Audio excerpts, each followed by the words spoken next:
Are you ready to throw in the towel every time you caulk and get frustrated with messy results? Then you probably haven't learned these amazing caulking hacks. The most important hack you'll need to know is how to prepare the caulking tip.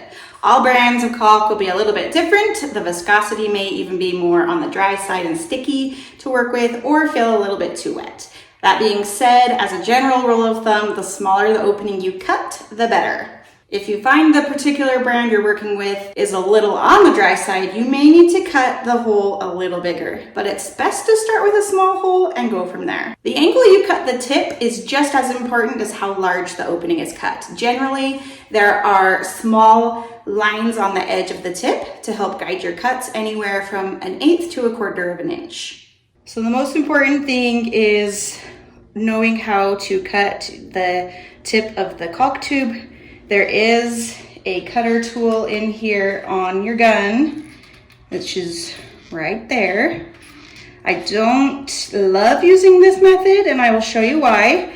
And the smaller the hole you cut, the better. So you're gonna put this in on an angle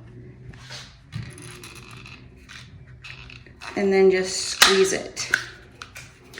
So if you can see there, it usually leaves a little lip when you use that. So you can definitely use your caulk gun to cut it if you're in a bind, but more often than not, I like to use a pair of scissors because it lets you bypass that. And you can see here, put it on the blue backdrop so you can see better the angle I have there. You want a nice angle that you're going to be applying your caulk with, just like that. And the smaller the hole, the better, so the less caulk comes out. After you have your tip cut, this is a little trick I learned not too long ago, and it is fantastic. You can either use 2 sanding blocks or just make yourself a nice 90-degree angle right there. Put some sandpaper in there and then just drag your caulk tip right on that angle a few times, and that's going, or you can even go like this. That's gonna put a little bit of wear on the tip, which is going to help it just glide better. The other helpful thing to note is you've got your angle running this way, so at this top edge, you're going to draw a little line with a marker.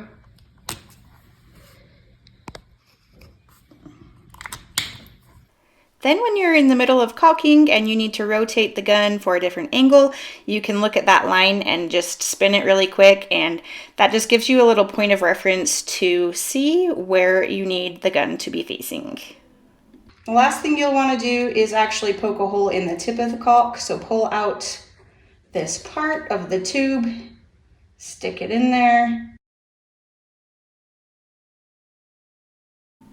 Then use a wet rag to wipe off the caulk and tuck it back into the gun.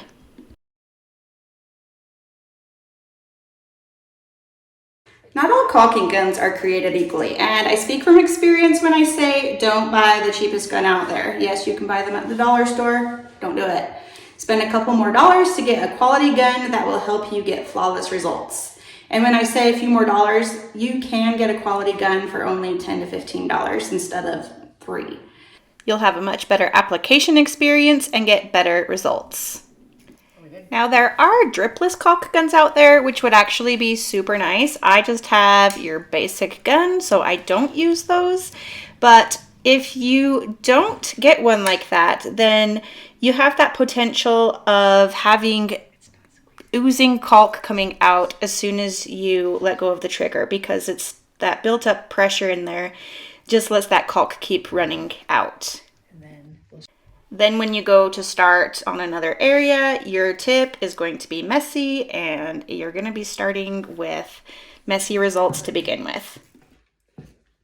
So to avoid this oozing problem, if you don't have a dripless gun, you'll just want to pull back on the plunger when you're done with your bead of caulk, and it will release that pressure and you won't have any more coming out. It's also a good idea to have a wet rag on hand, and you can wipe the edge of the caulk tip before you start your new area.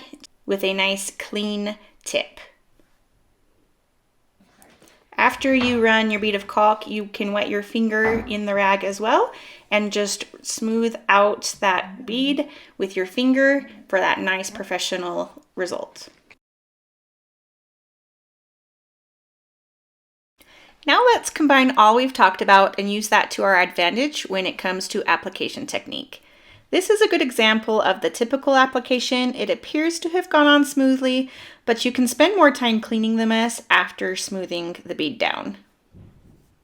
Another common mistake is holding the gun at the wrong angle. You can see that the caulk isn't being pressed down into the joint, and already it doesn't look as clean. And when you go to smooth it out, you end up making a bigger mess and spend more time cleaning it up.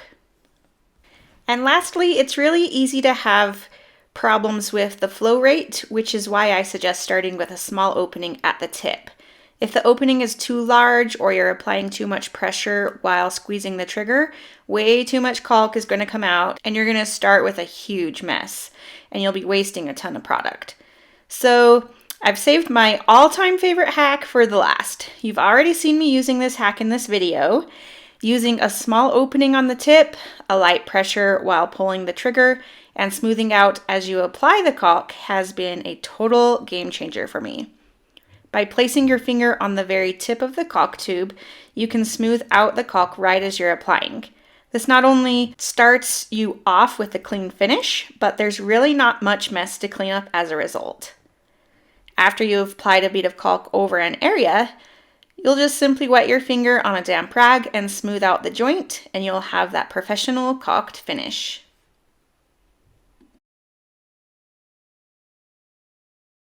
So what happens when you're done caulking, you've used all you need to use, but you still have quite a bit left in your tube, you don't want to throw it away? You can put a screw in the top to keep it nice and moist for the next time.